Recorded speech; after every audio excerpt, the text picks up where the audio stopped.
Right, the numbers are staggering. According to the CBO, legalizing 2 million illegal immigrant dreamers, that means their parents came here and they just came along because they were really young, will cost the government $26 billion over the next decade. And while activists argue legalizing them would be an economic boost, our next guest claims that's not really accurate. Here to back up those numbers, Policy Director for the Center for Immigration Studies, Jessica Vaughan. Jessica, where's this number come from?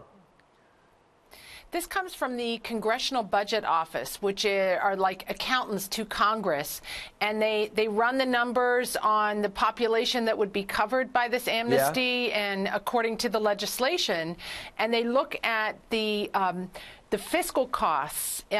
They balance out any increased revenue that the U.S. government would receive based on taxes paid versus the public assistance and other public expenses associated with legalizing this population.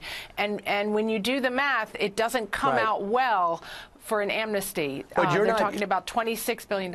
Right. You're not talking about the millions that are here illegally. You're just talking about these ones that the so-called DACA, right? The dreamers that came here, brought here as young children, and they can't get legal status, correct? You're not talking about all illegal immigrants, are you?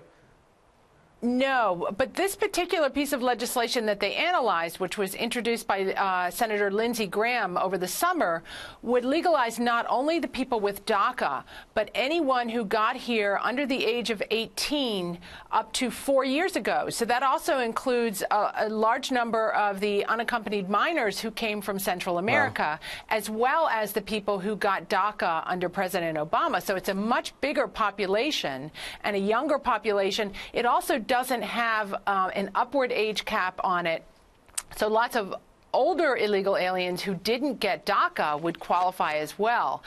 And so that's part of the reason behind this big cost. But the main problem is that this is a group of illegal aliens who are lightly educated and working mostly in unskilled jobs. We've gotten this impression that they're mostly college kids, you know, from the activists, but the truth is that many of them lack a high school education and are going to acquire access to welfare benefits like health care. Right. And you also talk about chain migration, too, because you could have 80,000 more people along with them if you give them the legal status. However, the legislation, they're not going to let them, the kids can't get their parents' legal status. They also say Medicaid, food stamps, educational funding, and other programs will lead to paying out a lot for them to be members of our society. But what right now is the cost? What about if they aren't legalized? What kind of burden are they on the system?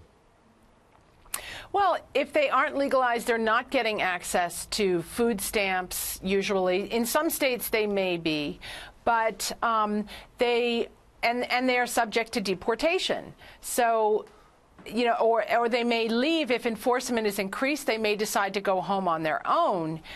So, you know, amnesties are always costly because they encourage more illegal immigration and they displace Americans from jobs.